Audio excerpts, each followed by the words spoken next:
Welcome to the PreSnap Podcast, presented by LineStar. All things fantasy football with a sprinkle of sports betting as well. Alongside Tyler Weeman, I'm Shannon Somerville. It is Week 18 in the NFL, the final week of the regular season.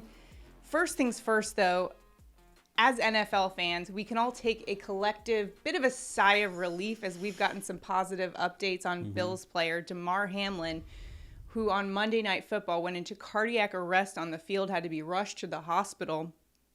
The world had been waiting to see what the update would be, and we got some positive updates from his doctors directly, who held a press conference saying that he's starting to wake up. He's got neurological function. He can move his hands and his feet. In fact, he's writing to the doctors.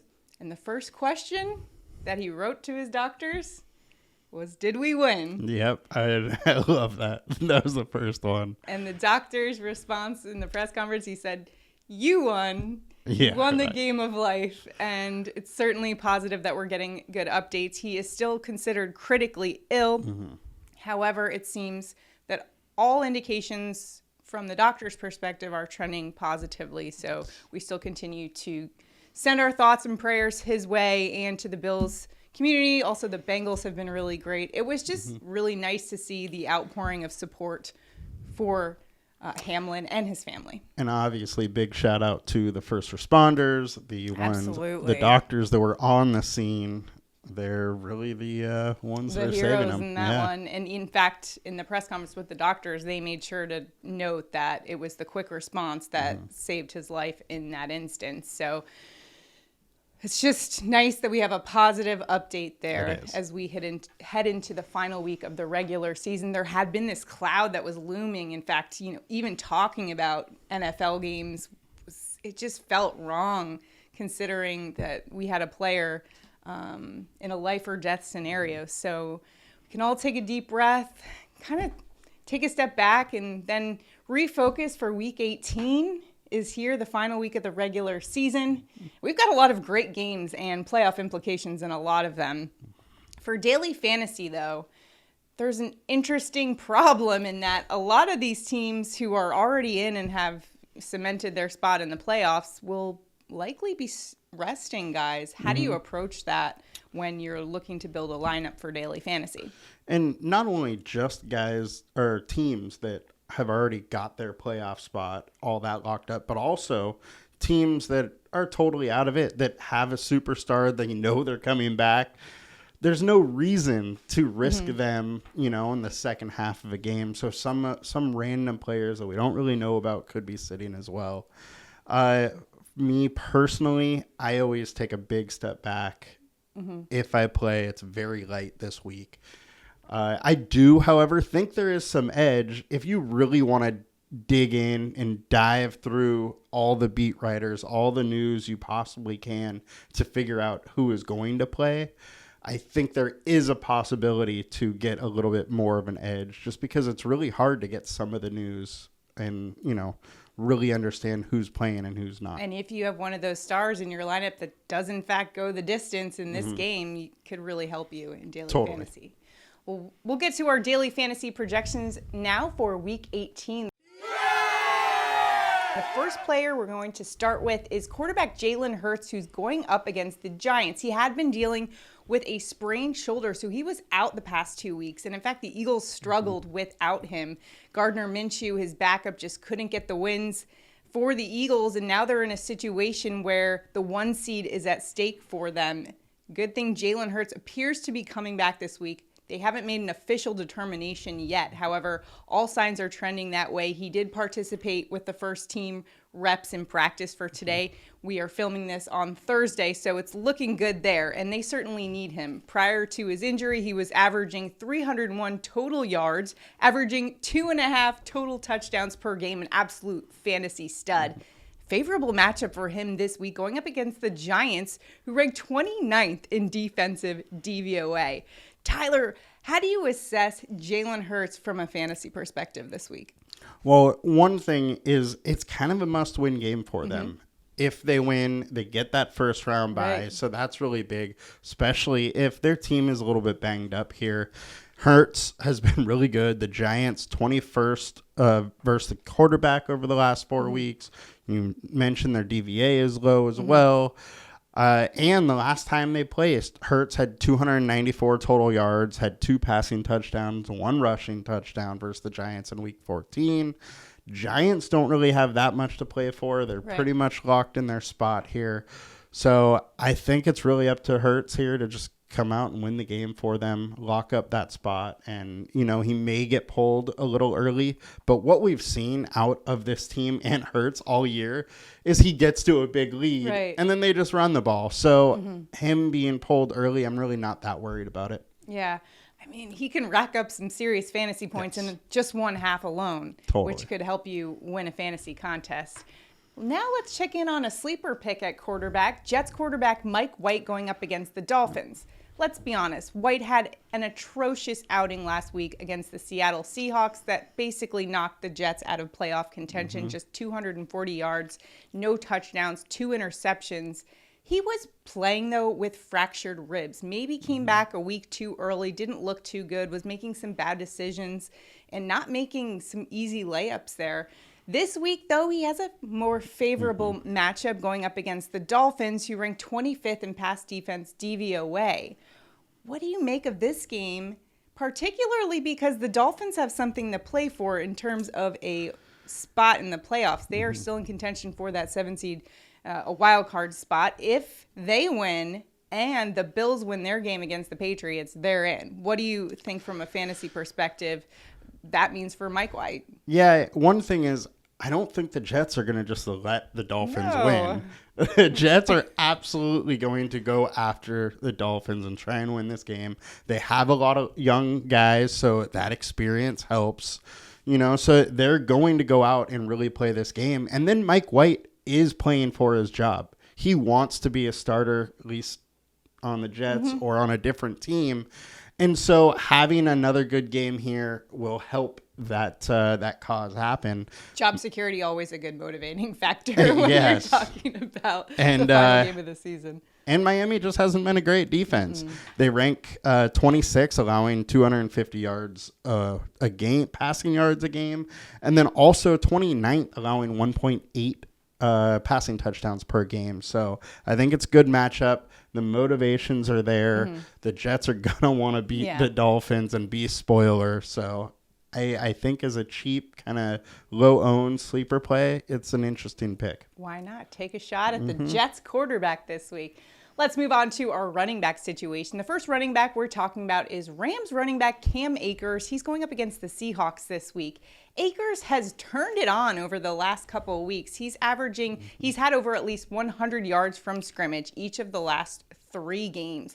Coming out of nowhere, because at the start of the season, he wasn't even the starter. There was some friction there between him and the front office. It was looking almost like they were going to trade him. But now it seems like he's gotten some more confidence over the past few weeks, and they've been leaning on him heavily, and he has produced from a fantasy perspective.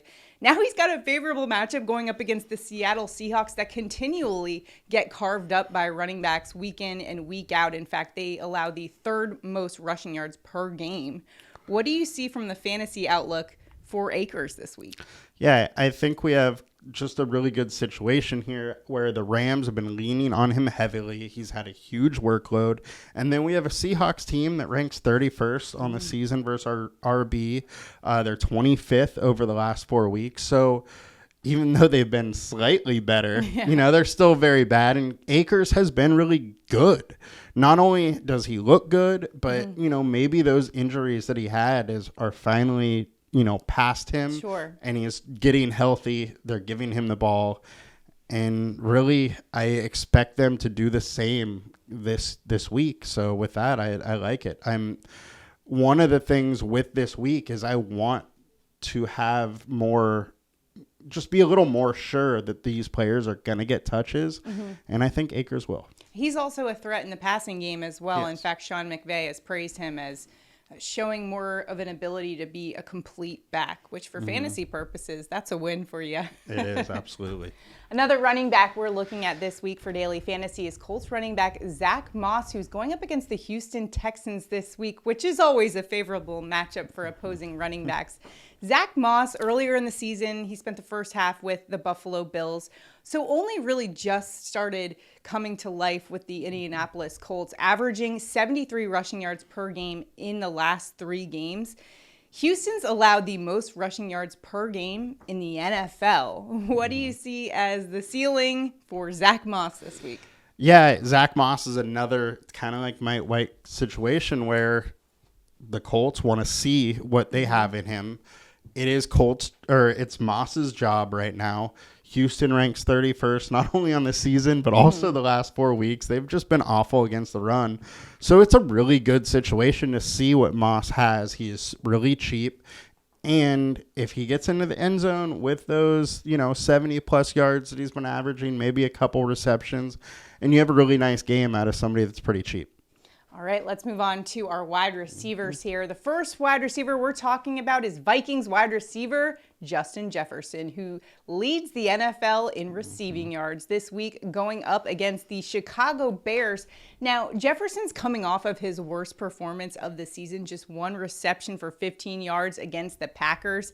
Jair Alexander shut him down. In fact, he deflected a pass that was intended for Jefferson and started doing the gritty to kind of troll him a little bit. Yeah, right in his face. Oh, right in his face. I'm sure Jefferson is looking to bounce back this week in a big way, going up against the Chicago Bears, who rank 31st in pass defense DVOA. And prior to the game against the Packers, Jefferson was averaging 117 receiving yards per game.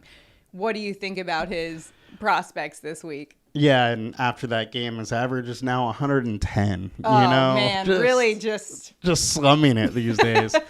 But there's, not to mention the good matchup, there is also an outside chance Jefferson can break Calvin Johnson's receiving record. He will need close to 200 yards to make it happen. But in this matchup, he could. He's absolutely crushed the Bears in 4 of 5 matchups against the Bears in his career, and I think he can do it again here.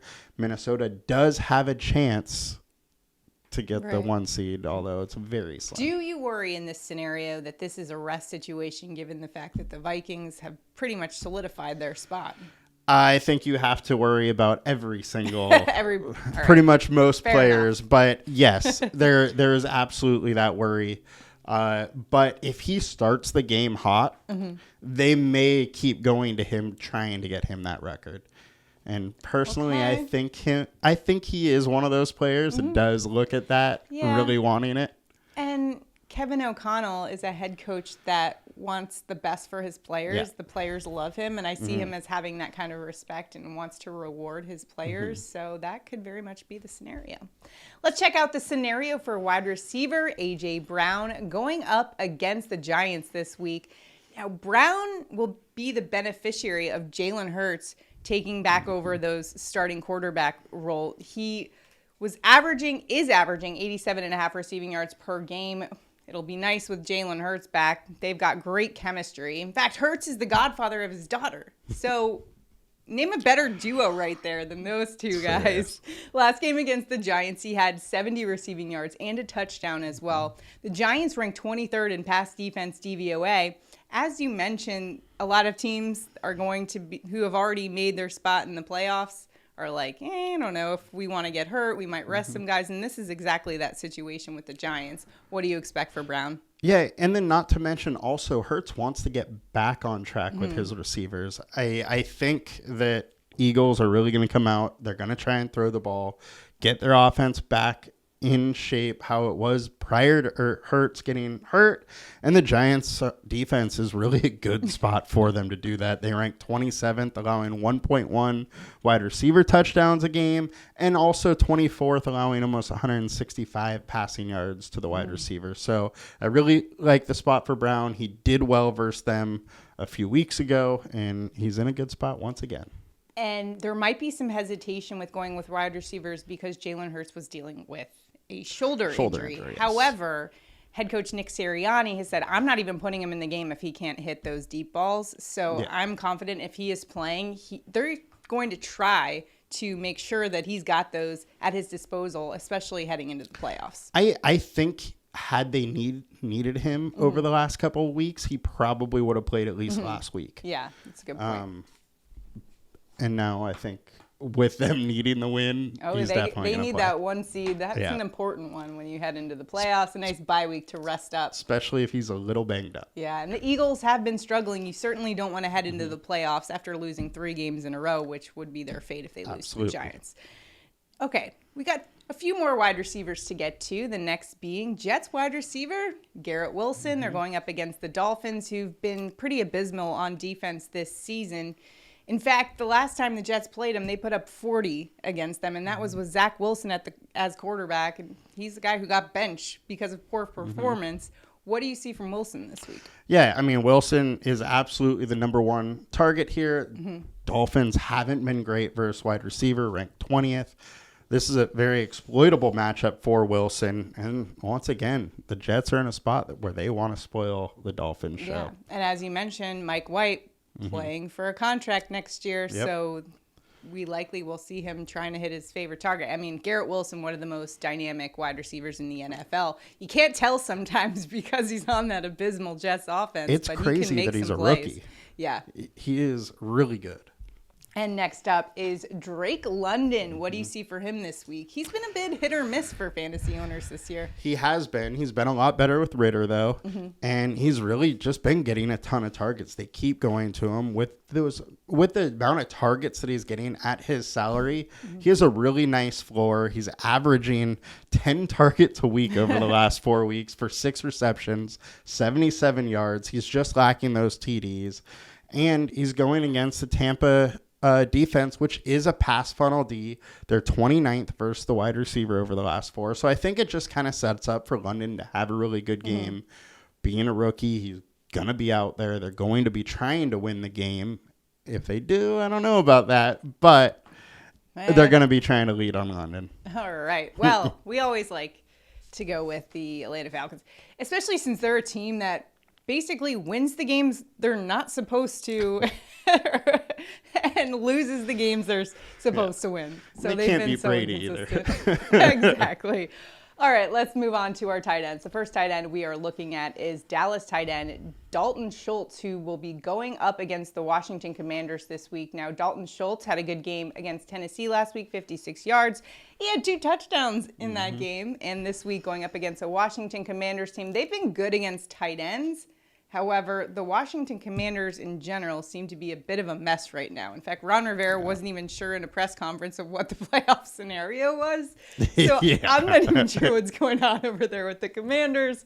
I would be leaning into a tight end who's playing them this week. Yeah, and Schultz is someone that was very good. He was kind of Prescott's safety blanket a couple years ago, got hurt. Seems like he's healthy again, and he's back playing really well. Like you said, 2 touchdowns last week. He's had a couple 2-touchdown games, averaging 7 targets a game over the last 4 weeks. And the Cowboys, like the Eagles, still have a shot at getting that number 1 seed. So they're going to try and go out and win.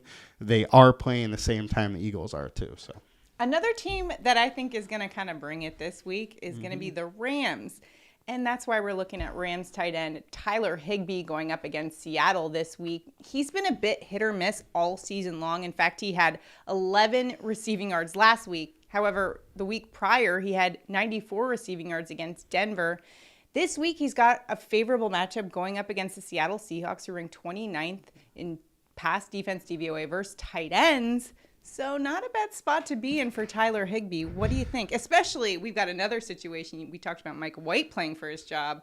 Baker Mayfield also in that scenario. And Tyler Higbee's a big target. The Rams are an interesting spot as far as saying playing for the job because we don't know what's going on with Stafford. Right. You know, Stafford's career could be over. He could be coming back next year. Could be Baker's job next year. But Tyler Higbee has absolutely been one of his favorite, most consistent targets. Yeah. Seattle ranks 32nd versus the tight end. And through the last couple weeks, Higbee averaging 4.5 receptions, almost 40 yards, 0.75 touchdowns a game over the last 4 weeks. So he puts his average catches and yards with a touchdown, and it's a pretty nice game out of his price. So those are the tight ends. Let's take a look at your defenses this week. The first defense we're looking at is the Jets as they go up against the Miami Dolphins, who will be with quarterback Skylar Thompson. Tua Tagovailoa out again with injury. This is a Dolphins team that's been just really off, lost 5 in a row, and while they are still playing for a playoff spot, the offense has just been totally out of sync, going up against a Jets defense that's been good all year. What do you expect from a fantasy perspective from the Jets? Yeah, I mean, there's a lot of playmakers on the Dolphins, so you do have to worry about that. But it's a third-string quarterback versus a good defense at a cheap price. So I just don't want to overthink it. And if I need a cheaper defense, I'm definitely looking at the Jets. You can't argue with the Sauce Gardner.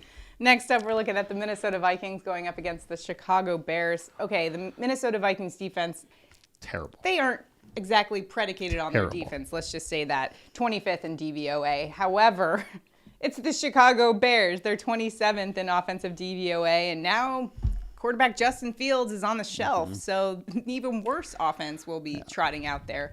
What do you like about the Vikings? And Nathan Peterman has been prone to throwing pick sixes, so he could definitely throw another one this week.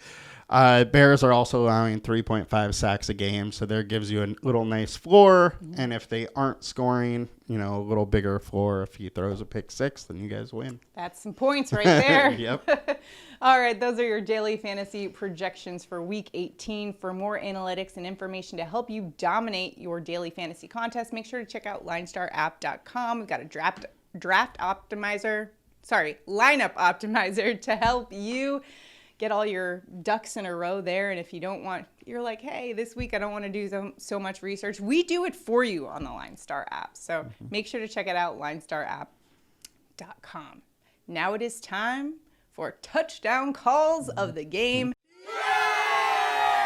Tyler, where are you headed for an anytime touchdown in the final week of the regular season?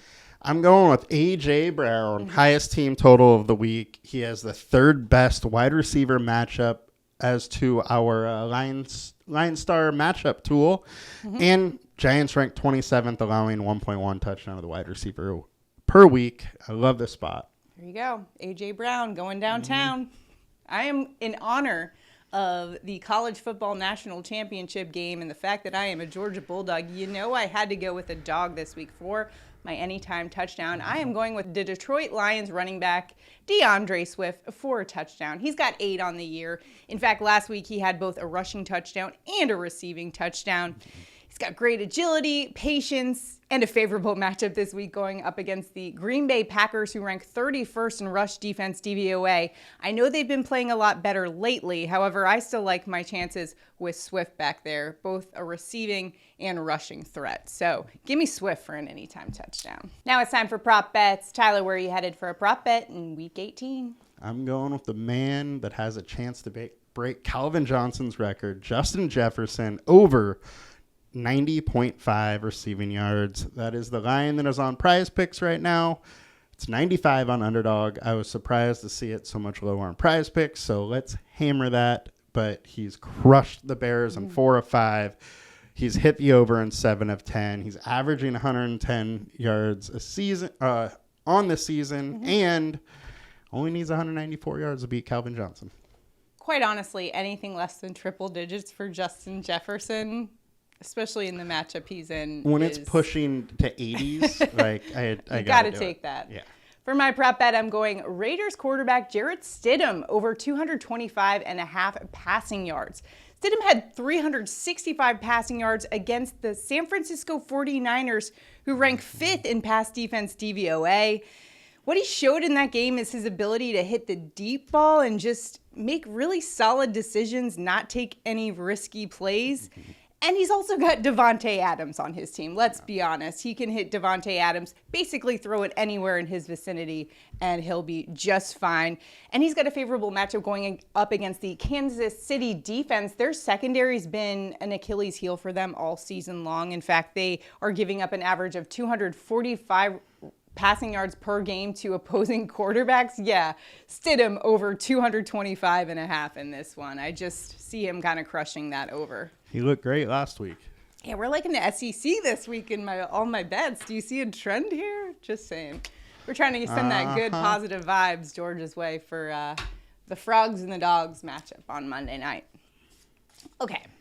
Speaking of dogs, it's time for our dog of the day. Tyler, where are you headed for an underdog pick this weekend in Week 18? I'm going with Tampa Bay Bucks +4. Very surprised to see that they are 4-point underdogs to the Falcons. They're winning the division. Tom Brady has won the last 6 matchups versus the Falcons. I don't see that ending.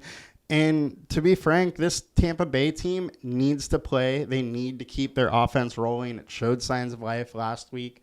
They need to keep some more momentum going into the playoffs and get that offense really going. I'm going to the AFC South matchup in the Titans. I'm taking the Titans +6.5 against the Jags this week. I know they've lost 6 in a row and they appear to be a bit off the rails. However, the stakes could not be higher for this game. The winner of this game wins the AFC South. You've got Josh Dobbs in at quarterback in this one, which I think is a part of the reason why that spread is near a touchdown in this, what will be likely a competitive game. Dobbs is actually a mobile quarterback who provides even more of a threat in the rushing game. And add in the fact that now you have Derrick Henry to the mix. Last week, Dobbs didn't have Derrick Henry when they played the Dallas Cowboys. Dobbs did okay. He had 232 yards. He had 1 touchdown, 1 interception. So he played fine. And then add in Derrick Henry, who is 3rd in the league in rushing yards, to the mix there. And Jacksonville Jaguars had a hard time stopping Derrick Henry last time they faced him. He had 121 yards. All their offense runs through Derrick Henry in this one, and the Jags defense is 19th in rush defense DVOA. I think they'll have a hard time stopping Derrick Henry. I know all the hype has been Trevor Lawrence in this one. I'm still riding with the Titans to cover that 6.5.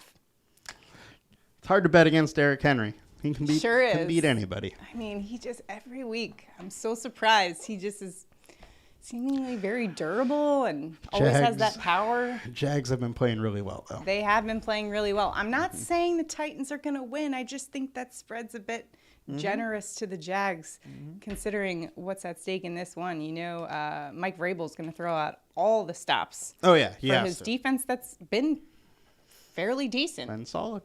All right. That's going to do it for us this week for Daily Fantasy and all your prop bets information. Make sure to check out linestarapp.com. If you're watching us on YouTube right now, be sure to like this video and subscribe to our channel and comment below. Helps us out a little bit. Give us some love on the comments, and even if you don't like our picks, or let us know in the comments as well. Also, for those prop bets, they are available on Underdog Fantasy and Prize Picks. We're also including the links to that below in case you don't have those apps. Great way to place those bets because it is legal in most states. Make sure to check that out and use our promo code and you'll get up to $100 of your deposit matched. Week 18, it's the regular season finale. Playoffs around the corner. We'll still be here for the playoffs. Don't you worry. This is not our last show or anything like that. If it was the case, we'd have balloons, confetti, something of that nature. But Tyler, we have made it through We have. Complete regular We are through the season. We're here. Let's get ready for the playoffs. Good luck to you in all your sports betting endeavors. We'll see you next time.